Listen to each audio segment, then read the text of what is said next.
Assalamualaikum warahmatullahi wabarakatuh.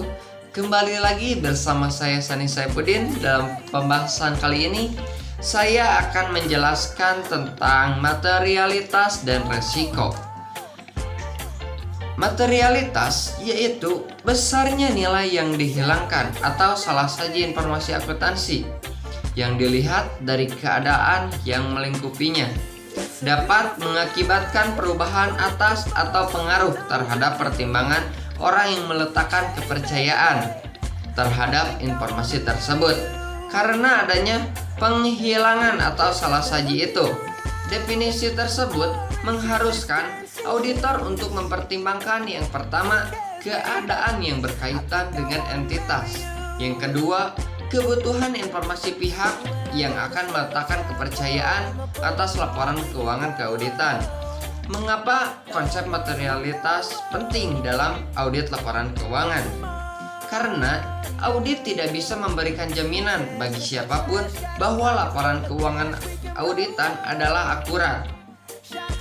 Dalam audit laporan keuangan, auditor memberikan keyakinan, yaitu yang pertama, bahwa jumlah-jumlah yang disajikan dalam laporan keuangan beserta pengungkapannya telah dicatat, diringkas, digolongkan, dan dikompilasi. Dan yang kedua, bahwa ia telah mengumpulkan bukti kompeten yang cukup sebagai dasar memadai untuk memberikan pendapat atas laporan keuangan auditan. Yang ketiga, bahwa laporan keuangan sebagai keseluruhan disajikan secara wajar dan tidak terdapat salah saji material karena kekeliruan dan kecurangan. Dan yang keempat, konsep yang melandasi keyakinan yang diberikan oleh auditor, yaitu konsep materialitas dan tentunya resiko audit.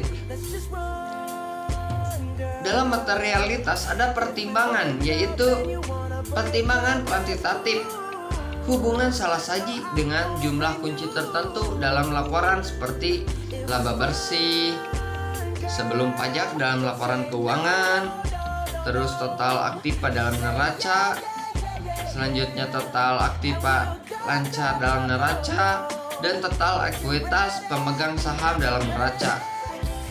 Dalam pertimbangan kuantitatif, seperti kemungkinan terjadinya pembayaran yang melanggar hukum.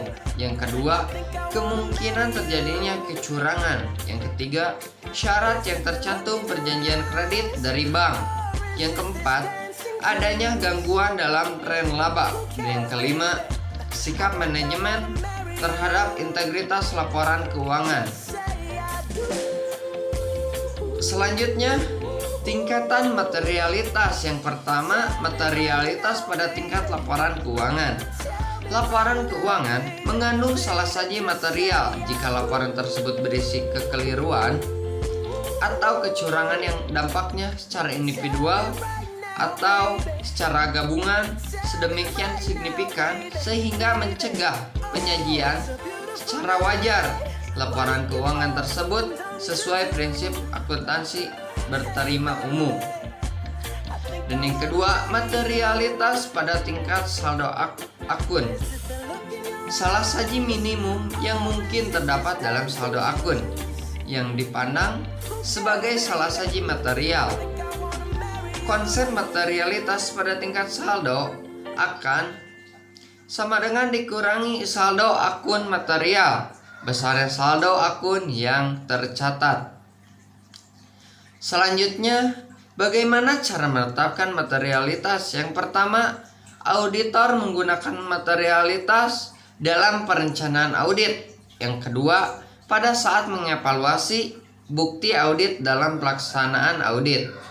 Auditor perlu membuat estimasi materialitas karena terdapat hubungan terbalik antara jumlah dalam laporan keuangan yang dipandang material oleh auditor dengan jumlah pekerjaan audit yang diperlukan untuk menyatakan kewajaran laporan keuangan. Selanjutnya, hubungan materialitas dengan bukti audit.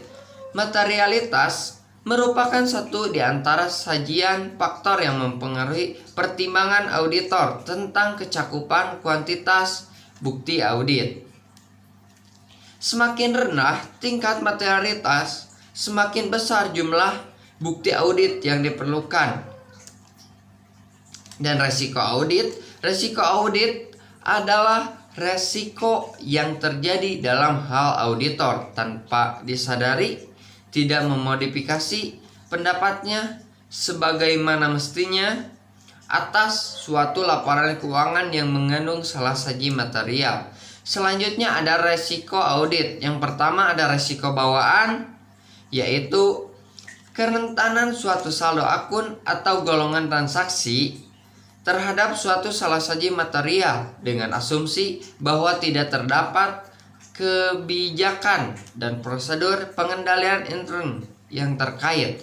Dan yang kedua, resiko pengendalian, yaitu resiko terjadinya salah saji material dalam suatu asersi yang tidak dapat dicegah atau dideteksi secara tepat waktu oleh pengendalian intern entitas. Dan yang ketiga, resiko deteksi. Resiko sebagai akibat auditor tidak dapat mendeteksi salah saji material yang terdapat dalam suatu asersi.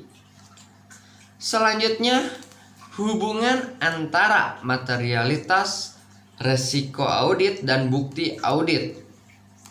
Berbagai kemungkinan hubungan antara materialitas, bukti audit, dan resiko audit, yaitu jika auditor mempertahankan resiko audit konstan dan tingkat materialitas dikurangi, auditor harus menambah jumlah bukti audit yang dikumpulkan.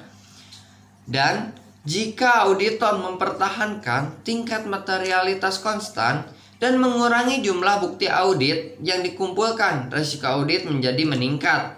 Jika audit menginginkan untuk mengurangi resiko audit, auditor dapat menempuh salah satu dari 3 cara berikut. Yang pertama, menambah tingkat materialitas, sementara itu mempertahankan jumlah bukti audit yang dikumpulkan. Yang kedua, menambah jumlah bukti audit yang dikumpulkan, sementara itu tingkat materialitas tetap dipertahankan. Dan yang ketiga, menambah sedikit jumlah bukti audit yang dikumpulkan dan tingkat materialitas secara bersama-sama. Sekian pembahasan dari saya. Jangan lupa like, comment, and subscribe. Wassalamualaikum warahmatullahi wabarakatuh.